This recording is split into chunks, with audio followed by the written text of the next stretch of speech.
Good morning, good afternoon, good evening, everyone. As this is a recorded session, my name is Derek Nojek. I lead sales and alliances with Plotly, based out of Toronto. And thank you for joining our session here on Plotly and Dash. I'm joined by Nick Crucian, who is our head of product, and he will be driving the demonstration, and afterwards we'll have some active Q&A. Next slide, Nick. A brief overview on Plotly. So Plotly, many of you may be aware of Plotly as a library. Well, Plotly is actually a company as well. We're based in Montreal, Canada, and been around for about 7 years, beginning with open source data visualization. And this is what Nick will be beginning his presentation with. Today, our open source is downloaded over 7 million times a month now. And this has been fantastic growth over the last few years. Dash, which is a feature of today's demonstration, now downloaded over 500,000 times a month. And this is doubling every few months. And we recently crossed a huge milestone for Plotly with over 50 million users worldwide. So pretty impressive for a Canadian-based software company. Next slide, Nick. Our users, and I would say in this case, our customers with Dash Enterprise span every sector and have, in terms of use cases for deploying Dash apps, some of these are the largest. If we think about data visualization, other tools like Tableau or Power BI, many of our customers are the largest companies deploying these other data visualization tools as well. And Dash Enterprise is being deployed on all the major clouds and across all data science use cases, as well as BI dashboards, frankly, just KPIs, as well as very advanced data science use cases, machine learning, which is today's focus, but computer vision, NLP, et cetera, is capable with Dash. Next slide.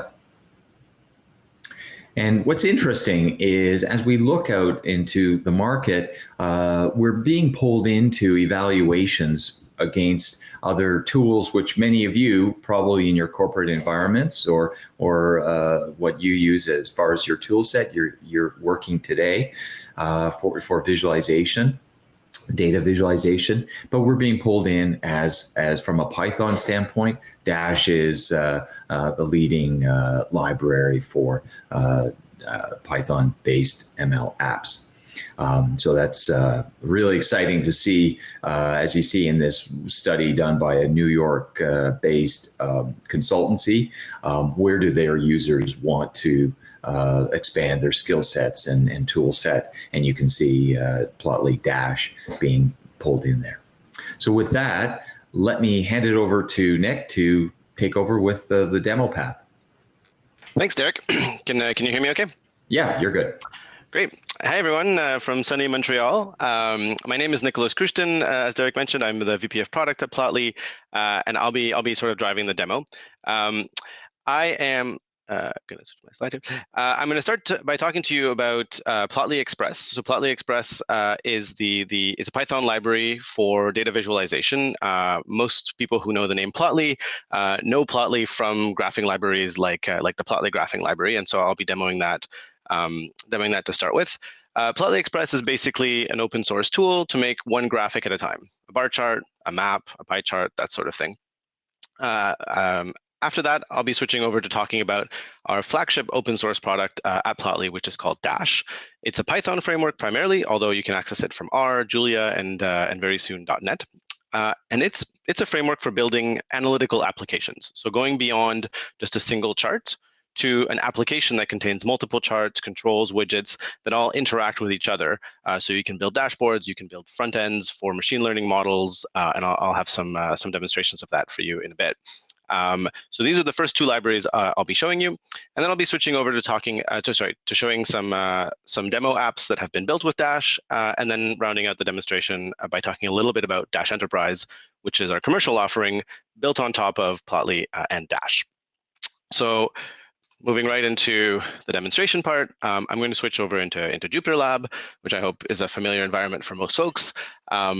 If not, this is basically just a data science interface to access Python code.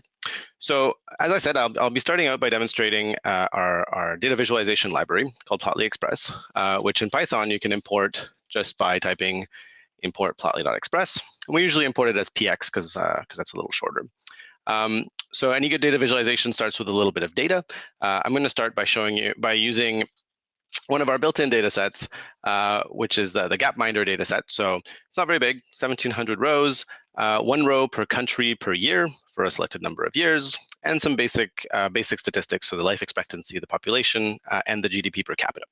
So I use this data set not because obviously it's a fancy machine learning data set, but it's something that most people can relate to fairly easily, and I can use it for demonstrations. But I will be showing some slightly more interesting stuff a little bit later. So to kick things off, just going to grab 1 year's worth of data. And let's make some charts. So the easiest kind of chart to make, if you want to look at a single variable of data, is a strip plot. So it's basically just saying, hey, put one dot per row of the data on the x-axis for me. And this gives you a basic sense of what working with Plotly Express is like. It's a single function call to make a chart. You get a chart right here in your notebook. The chart is interactive.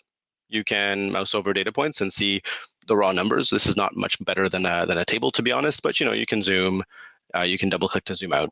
So we can actually name the points, say hover name equals country. And there you're starting to see something a little more interactive. So now we can mouse over the lowest life expectancy point and see that it's the country of Swaziland. Unfortunately, with 39 years life expectancy in 2007, whereas Japan had a life expectancy of 82 years in 2007. We can also map data columns from our data frame to different visual variables, such as color, for example. So let's liven this up a little bit. Say color equals continent. Now we're starting to kind of see a little bit more of a spread. We can turn things on and off by clicking on the legend. We can focus just on Europe by double-clicking back out. So this is a nice interactive graph and doesn't take a lot of code to write. Of course, you can use it to do more than just strip plots. So one of the things that we designed into Plotly Express from the very beginning is the ability to pivot and rotate through visualizations very quickly by minimally changing the one line of code that you've written. So a more classical way of visualizing the distribution of a single variable would be a histogram. No problem, we can make a histogram by just changing a single line of code. And now we've got a histogram. It's still interactive. We've lost the ability to identify individual countries. We can bring that back with a marginal plot. And now we still have the sort of individual countries at the top, and we've got the distribution. One thing I don't love about a chart like this is that every country counts for one, even if there are a lot more people in some countries than others. But we can account for that pretty easily by actually mapping something to the y-axis. So let's actually add population to the y-axis here. And now you can see, there's a big jump here in India, for India and for China. If I go find it, here's India, big population. So this is a slightly more sort of population scale type of histogram. You can see that the y-axis is automatically switched to being the sum of population. So this is a little bit of a flavor of what it's like to work with Plotly Express. Plotly Express affords about 30 different chart types. So I've shown you strip plots, I've shown you histograms. I'm going to rotate through a couple more just to kind of whet the appetite before I move on with the rest of the demo. So here, staying with the sort of rectangular type of charts, let me switch over into a bar chart. I'm going to remove the marginal here. And let's mix things up here. Let's map the y-axis to continent, the x-axis to population, and color as life expectancy. And this is the same data, just visualized in a slightly different way. I've changed, I've shuffled around a couple of different words, but now you've got an individual colored bar for each country. You can still mouse over them and see which one they are. You've got an automatically generated hover label. And here we're using color to represent life expectancy. Okay, no problem. For a slightly more interesting visual presentation, we can switch over to something called a sunburst. So right now I've got my bars sort of growing in from the left-hand side, but I can have them grow outwards. So let's switch to that. Just call the sunburst function. And the sunburst function doesn't take x and y because it's not a Cartesian plot. So if I say values equals population and path equals continent country, we can see a nice little sunburst chart. Let me make it a little bit bigger for everyone here.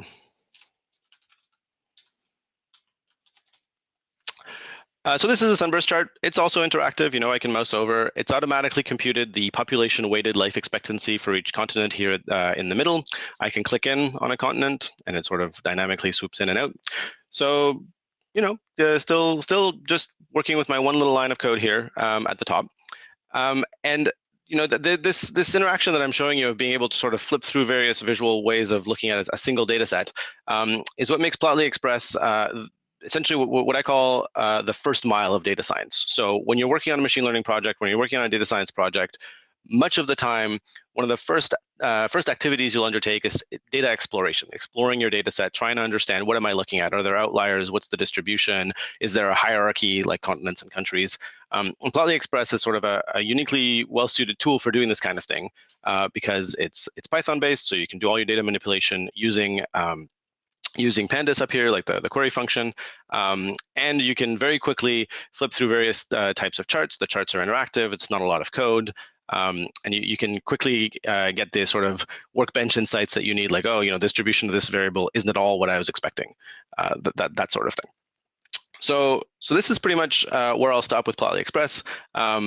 You know, this is one of my passion projects here at Plotly. I could talk about it for hours. There's a few different videos of me giving more extended demonstrations of Plotly Express. But let me kind of accelerate so I can get to Dash and the more machine learning oriented stuff. So I'm going to close off by making one last chart with this data set, which is the sort of classic Gapminder data set by Hans Rosling, who gave a wonderful TED Talk a number of years ago that sort of originated this data set. So if I want to try and understand what drives life expectancy in the world, you know, I might reasonably ask, is it GDP per capita that's driving life expectancy? So let's make a scatter plot here, and I will map life expectancy to the y-axis. The x-axis will be GDP per cap. I'm going to size my markers by population and leave everything else roughly the same. So here's a nice sort of scatter plot showing each country along this space of GDP per capita and life expectancy. And to kind of round out the Gapminder chart, you know, color things by continent, set a log axis, and you see a sort of nice, reasonably linear relationship between these two variables. Let me make the bubbles a little bit bigger so they pop out. So this is a kind of nice classic scatter plot. You can see sort of the Americas are up here in the corner. Unfortunately, sub-Saharan Africa down here in the lower left. So, you know, again, I'm sort of fairly fluently and easily switching through various visual representations. So as I said in my first slide, Plotly Express is a great library for making a single chart at a time. Right? I've switched through a bunch of different representations of the data, but I'm still making one chart at a time. And this is fine for data exploration. You know, you can sort of keep the code around. When it's time to switch from the first mile of data science to the last mile of data science, which is communication, dissemination of your results, and of course, bringing machine learning models into production, you need to do a little more than have a single chart at a time, you know, interactive though it may be with hovers and zooming and that sort of thing.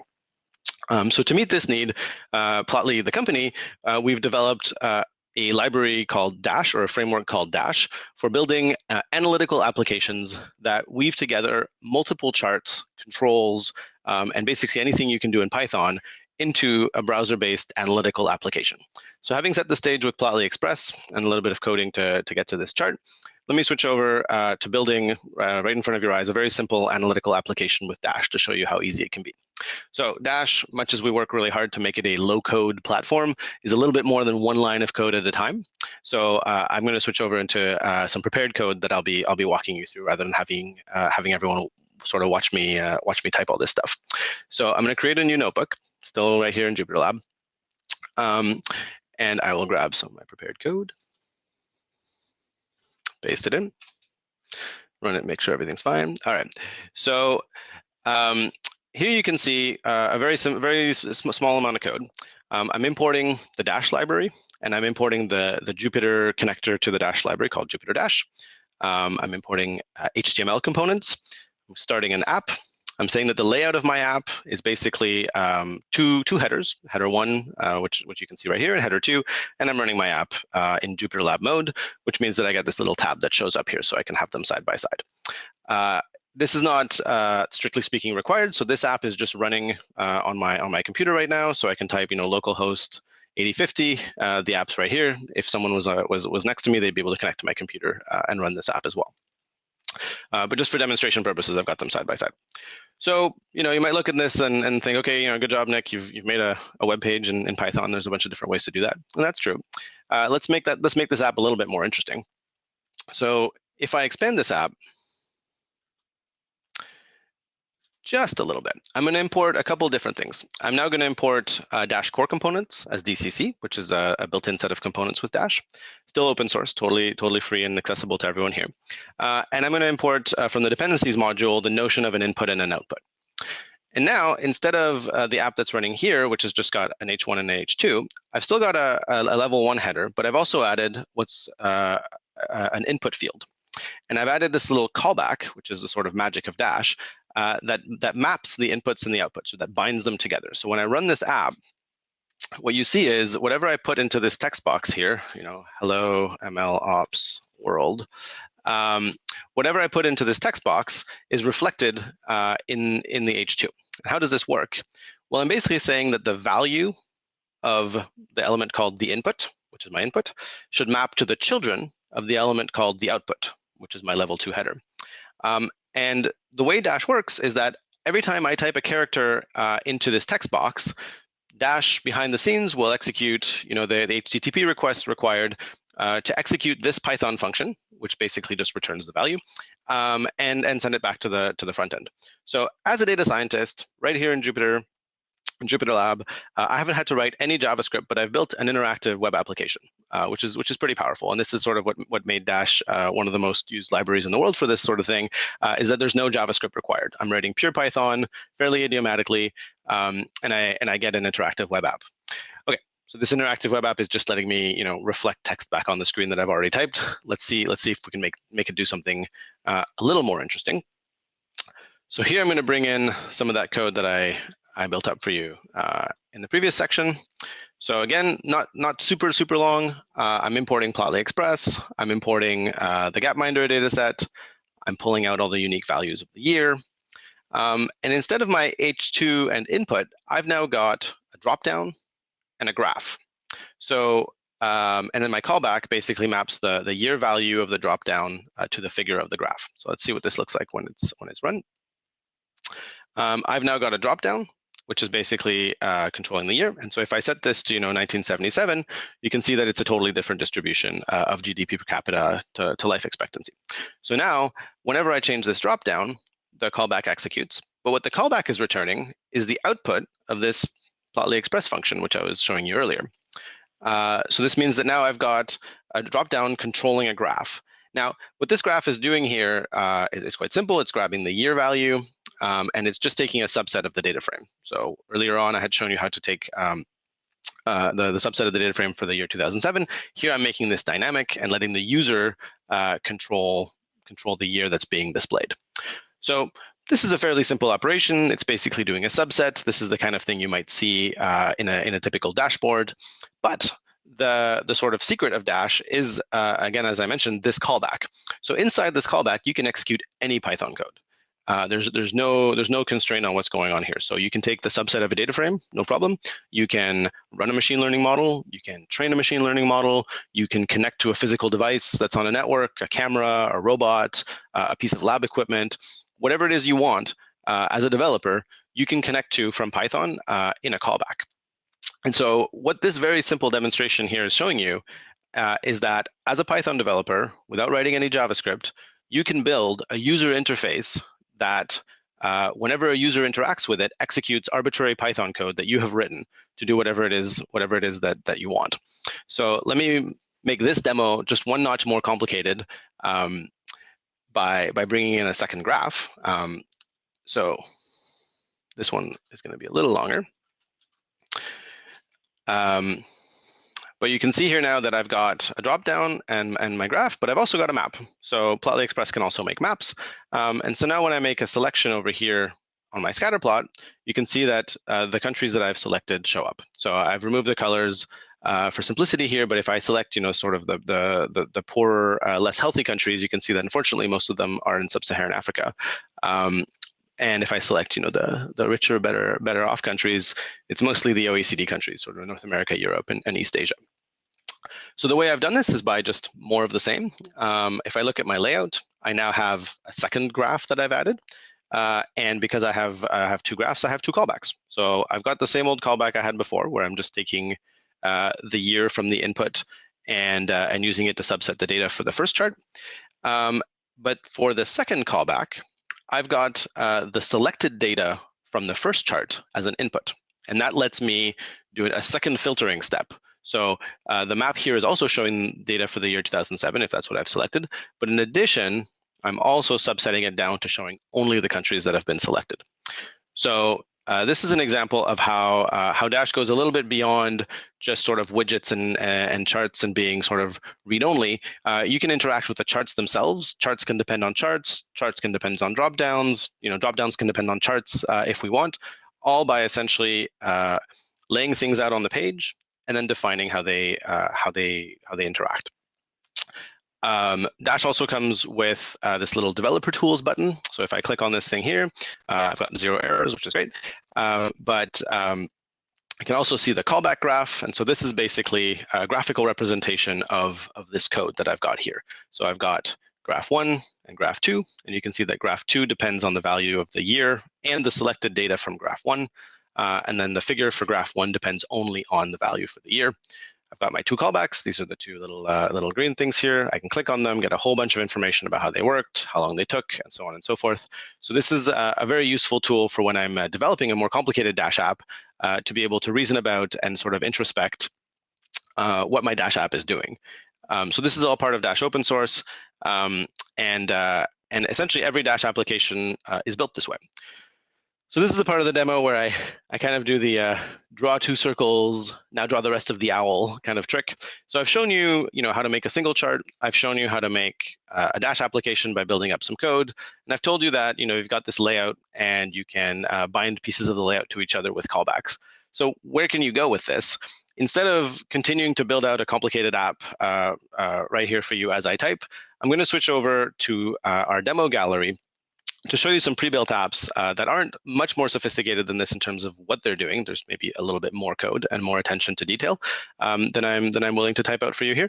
But I'll switch over to our gallery to show you some of what folks have done with these easy-to-use building blocks.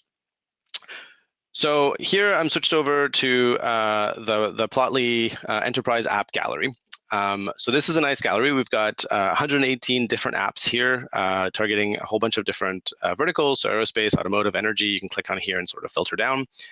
You can do a search, but you can essentially see a wide panoply of applications that have been built and styled quite nicely to sort of show what Dash can do. So to kind of kick things off with a bang, let me show you an interesting machine learning based application that kind of pushes the bounds of what you can do with figures and graphing libraries. So this is interactive machine learning. This is image segmentation for biomedical applications. So here I've got a microscopy slide, a piece of skin, and it's a common enough task to essentially have a large number of images and want to segment them. But you don't want to segment them by hand. You don't want to manually have to go and annotate every image and say, well, this piece is this part of the tissue and this piece is the other part of the tissue. So this is a fairly simple Dash application in terms of the code. The code is up here on GitHub. I encourage folks to go look at it if they want. What it lets you do, it lets me sort of grab a little bit of paint on my cursor here and say, okay, this bit, I want it to be class 0. This bit, I want it to be class 1. This bit here, I want it to be class 2. I'm not going to do a very good job here. And then all the rest of it, I want it to be, class 3. And now I can basically say, show the segmentation. So when I click on this little checkbox here, what the callback is doing is it's using a decision tree to classify every pixel in this image based on the sort of very bad input that I gave it. So you can see that it hasn't done a very good job. I didn't cover enough of these examples, and over here in the top right, they've got some problems. So let me hide the segmentation so this goes faster, and I can go sort of correct it. I'd be like, no, this bit is still this, and this bit is still this. I can rerun the segmentation, and it'll do a slightly better job. So this is an example of using Dash to build a machine learning application out of the parts that I've showed you. Here I've got a Plotly Express image that I can draw on. I've got some sliders. And then whenever I interact with it, there's some custom Python code that we wrote that does whatever we wanted it to do. In this case, segment an image. This particular app is kind of neat. You can download the classified image, or you can download the classifier. And I don't recommend you use this particular classifier for anything. But you can download the classifier sort of as a pickle file to give you a sense of how a Dash application can fit into a bigger machine learning pipeline. So you can use a Dash application to build a labeling tool that's very specifically suited to the problem that you're solving. So if you're working on an image classification pipeline and you need to have a bunch of domain experts annotate some images so that you can train a machine learning model on it, you can do that. If you want to quickly annotate an image, download a classifier, and use it in Jupyter somewhere else, you can build a Dash application to do that quite easily. So I like this application because it immediately shows the power of using a Python callback to wire up inputs and outputs. A different kind of flavor, just to keep you on your toes. This is a much more classically sort of dashboard type presentation for a Dash application. So this is a publicly available data set called the World Cell Towers data set. It's 4.1 million rows. It's all built in Python. This particular example is running Dask. And I've got a world map here. I can zoom in on it. There are too many data points to show each individual data point. So it's as I'm panning the map here, it's re-rendering this sort of density view.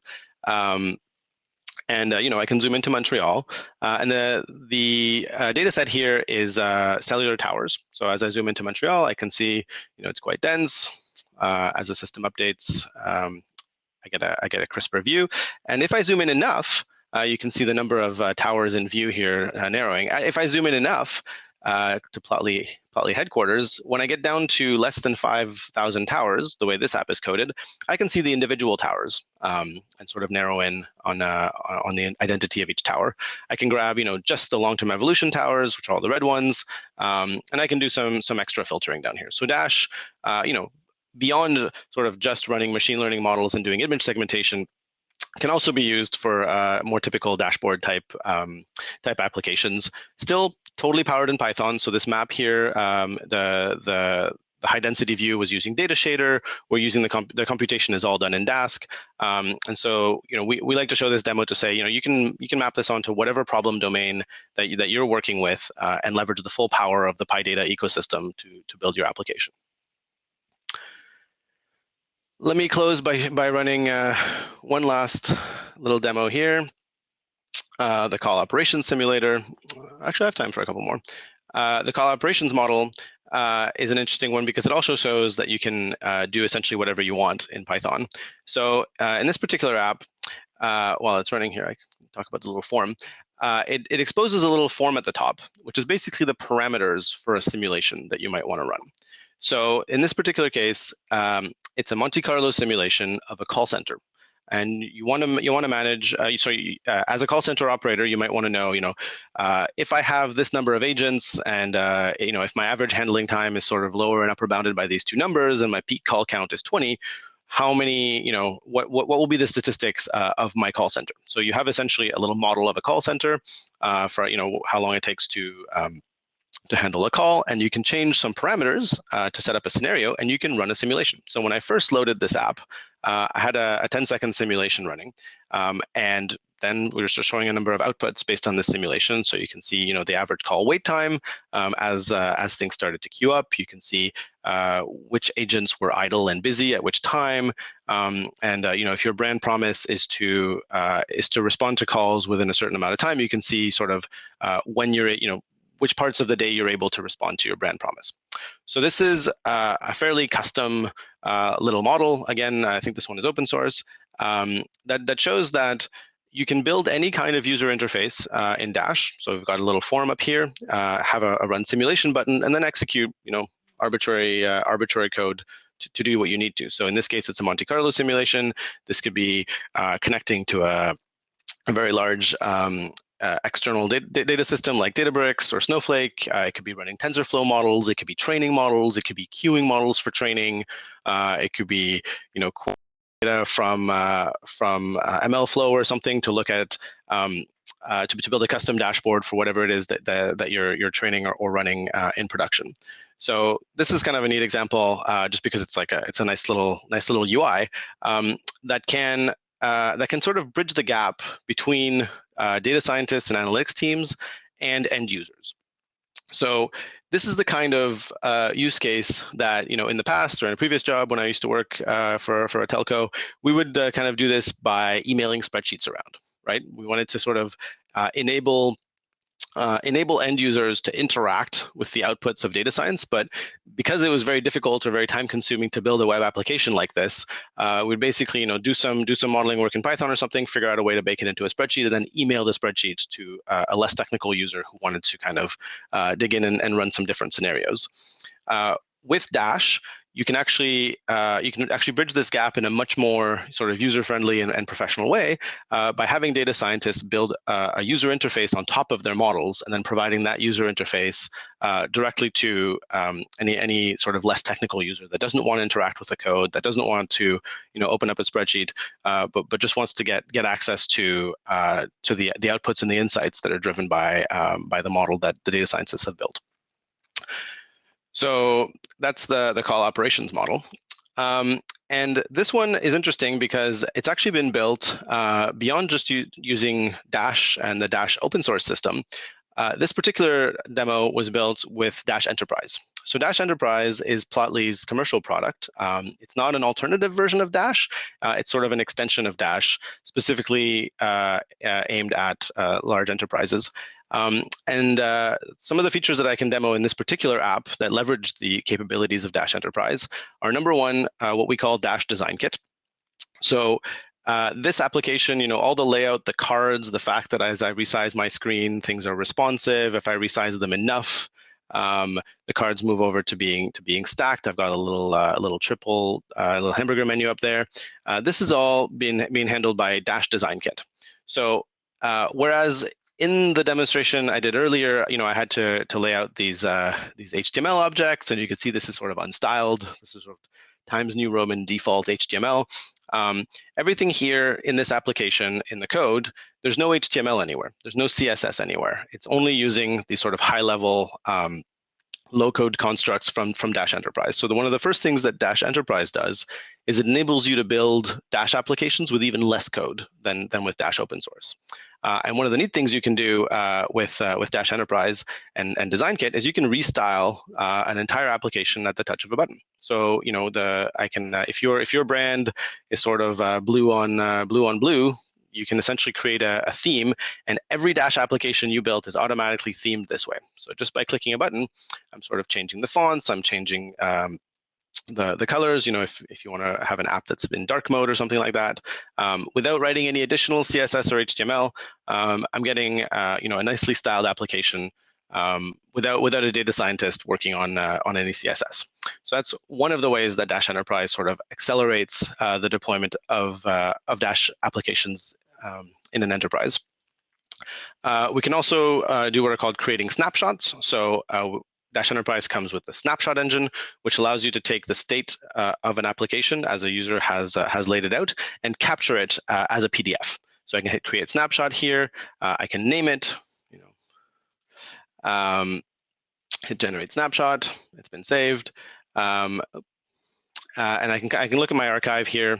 Okay, sorry, this particular demo doesn't have a PDF, but it has a web report, so I can actually bring back the exact view of the app as I had it when I ran my scenario.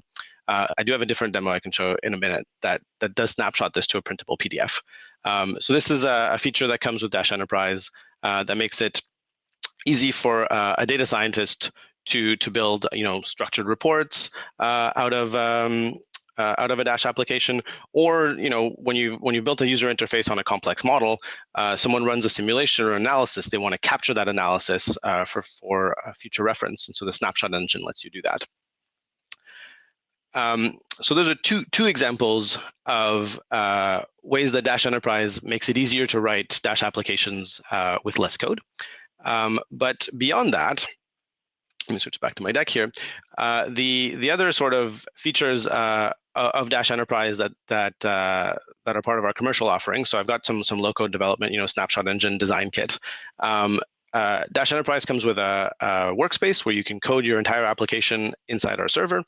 And the Dash Enterprise server provides deployment and scaling for Dash applications, which is pretty one of the sort of key things that folks ask us once they've built a Dash application is like, great, this thing is we like it, it's running here on my laptop.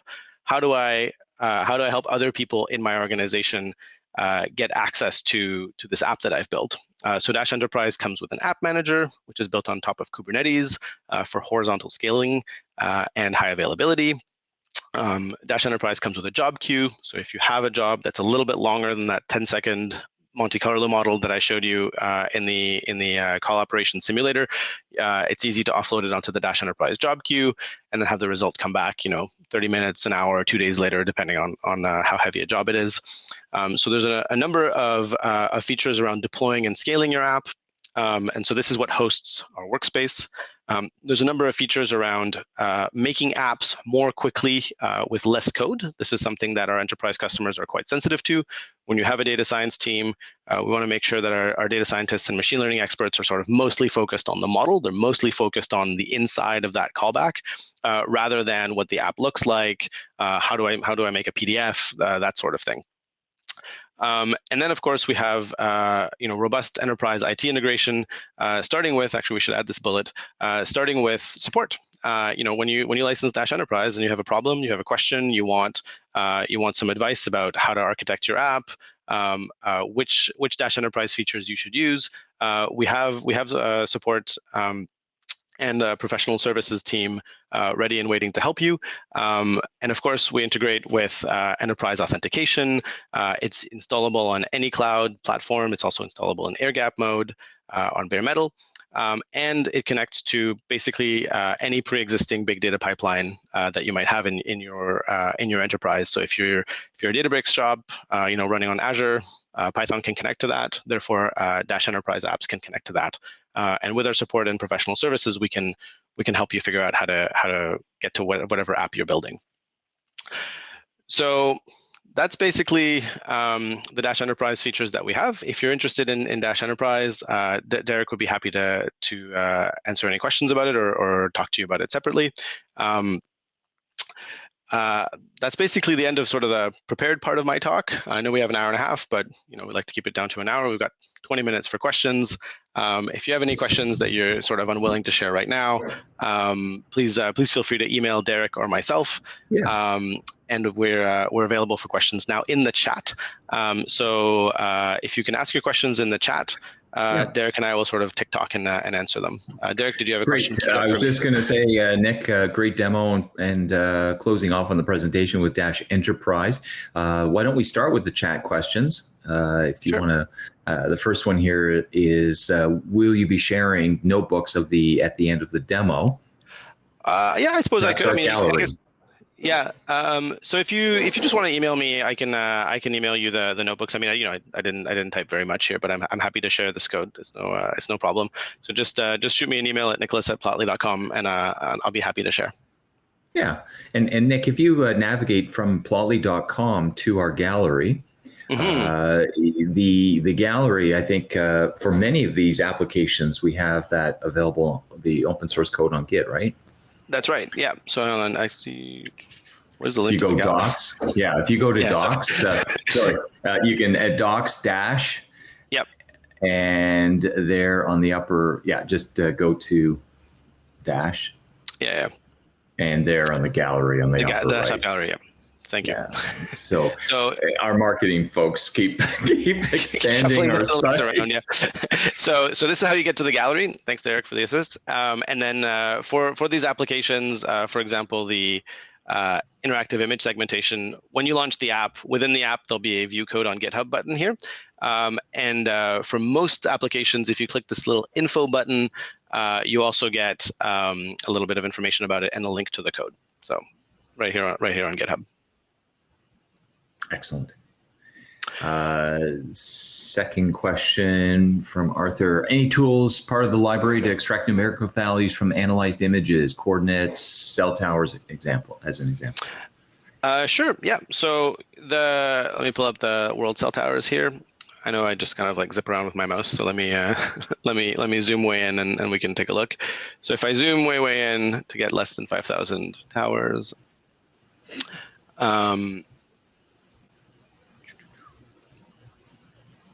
If I mouse over here, you can actually see in the hover label right here all the exact values. So that's one of the default modes for the Plotly library that made this map. So you can see the exact longitude down to the third decimal, the range of the tower, its various identifiers when it was created, and so on. So as a user, you can extract the exact the exact information you want on your screen. If you want to build an application that actually leverages the exact values, what you can do is you can say, okay, this user has zoomed in to this particular, it's not really a rectangle, but let's call it a rectangle with these 2,500 towers. As a developer, what you can do is you can build a button, over here that says run analysis, and these particular cell towers would be extracted, and you can train a model or do some classification or some clustering on just these 2,500 towers. You could also add a table right below this app that would show you, every single tower that's here with an export button to download a CSV. Really, the sky's the limit in terms of what you can do. I'd say the question behind the question perhaps are there any tools that are part of this library to do this? Generally, the approach that we've taken with both Plotly and Dash is that it's an open box. You can do whatever you want. Everything is sort of accessible and open source in the case of Dash and Plotly Express. So it's not that we necessarily provide built-in tools to do these things. Is we're mostly getting out of your way and letting you build what you need to out of these Lego blocks. So it's definitely more of like a Lego set rather than a sort of pre-built. It's not really a toy, but yeah, that's it exactly. Yeah, and it's that bespoke, what we would call bespoke user experience. And so if hovering over any of these data points or images, that tooltip illustrating some data, and you want this to be calculations, you want this to have additional, let's call it workflow. Of course, this can be coded in Python as part of that user experience in the Dash framework. Thanks, Nick. Next question from Paul. Think you touched on, want to confirm, can Dash core be run on a standalone server? Yeah, absolutely. So actually for the demonstration I was doing here, it was all running just on my machine, my little 2015 laptop here.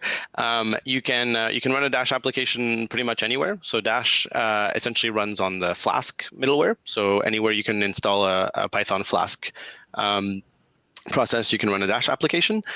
And specifically, as relates to Dash Enterprise is installable on a single node. Yep. Probably wouldn't be a great candidate for my laptop, but you can run it on any single server in the cloud or a server that you have in a rack somewhere. Yeah. Hey, Nick, if you just go back to the gallery and just illustrate at the very top left, this is showing Dash Enterprise. So this is a Dash Enterprise server hosted on Azure. It's our Azure cloud in Montreal. And we have over 119 apps currently available there as art of the possible, if you will, by industry, by use case, NLP, et cetera. But what's interesting is that this is hosted on that Azure cloud. At any point in time, we have about 2,500 concurrent users globally hitting our server and interacting with all of these Dash apps. And so this is Kubernetes, Azure Kubernetes deployment, and the installation of Dash Enterprise, if anyone's interested, is about a 2-hour process, and again, configurable in your environment, behind your firewall, supporting your team.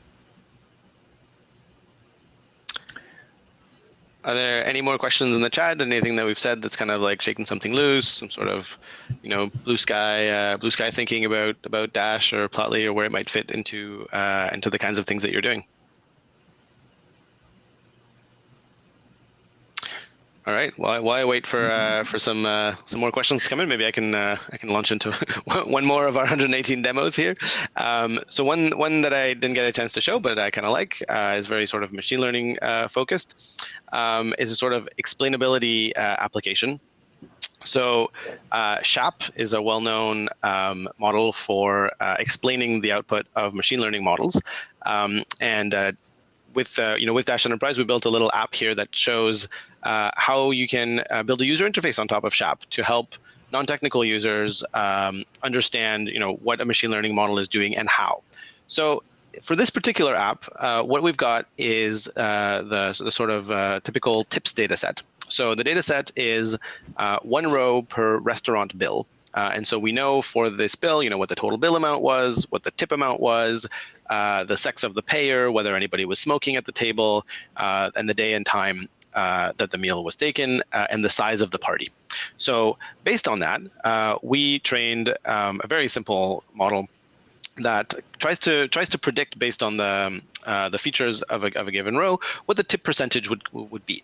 And so here we've sort of just chosen a random example, and we've got the SHAP output for a given bill. So the true output here on the right hand side is 15%. Is 13%, and the model predicted 15%. Okay, so the model is like within a couple percent.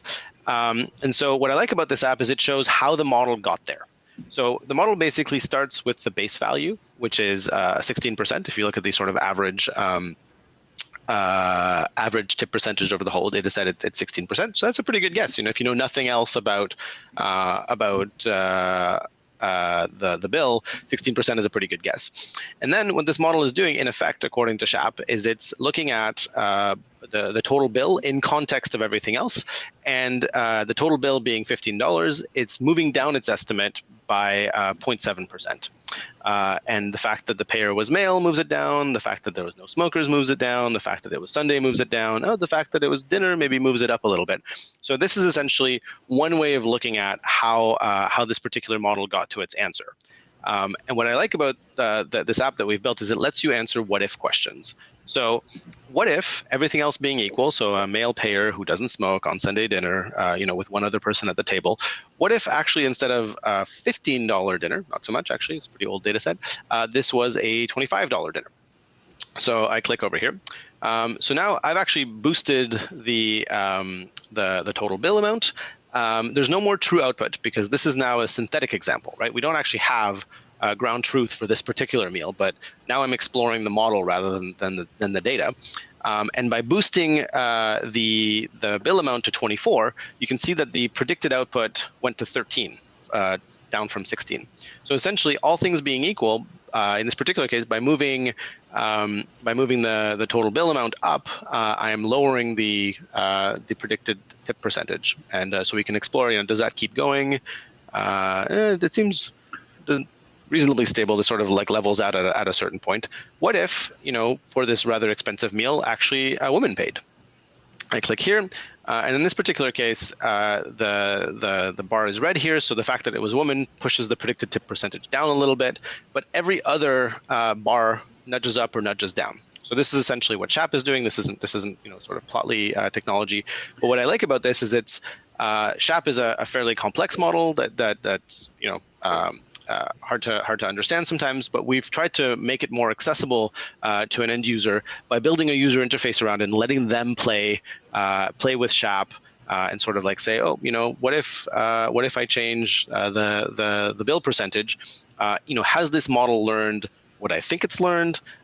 Is this model, capturing some intuition that I have about what's going on? And so this is sort of an area where I think using Dash to build user interfaces is very powerful to help folks who are maybe a little bit further away from the Jupyter Notebook understand what machine learning models are doing, and building a really sort of bespoke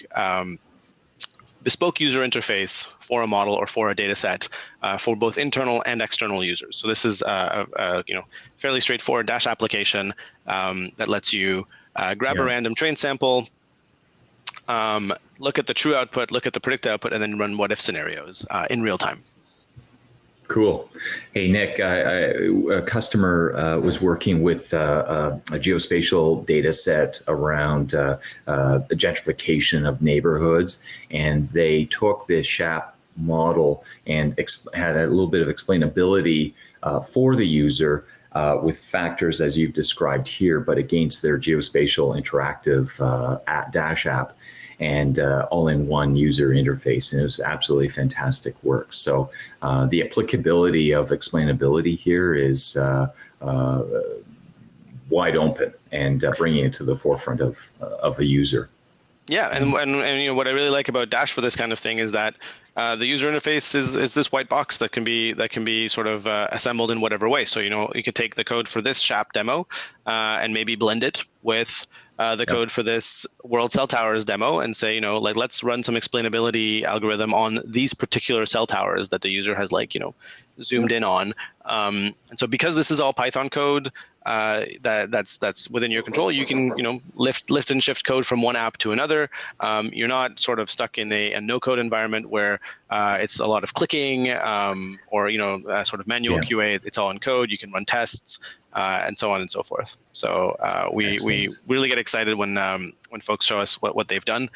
Speaking of folks showing us what they've done, you can go to the community forum for Plotly. We have a very active community forum at community.plot.ly.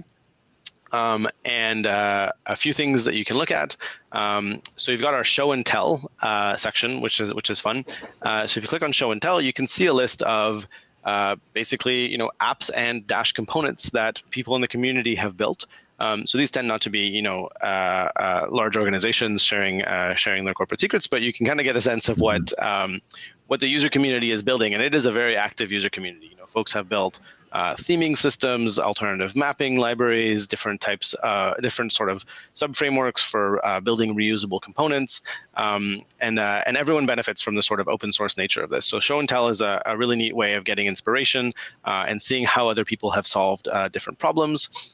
You can also weigh in on how we're developing the next generation of Dash. So we've got the Dash Labs project is basically leading to version 2 of Dash, which is coming soon. And so folks in our community are sort of working with us in public to shape the future of Dash 2. And then, of course, we're working with our enterprise customers to shape the future of Dash 2 and make sure it meets their needs. So the forum is an interesting place. You've also got a link to the gallery from here. News is where we announce everything about our open source libraries. So just wanted to point that out as sort of an easy entry point into the Dash world. That's great, Nick. So final call to everyone attending. Any further questions for us?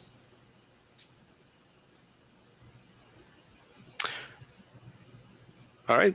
Well, to sort of self-serve answers to different things, I'll show sort of one last piece.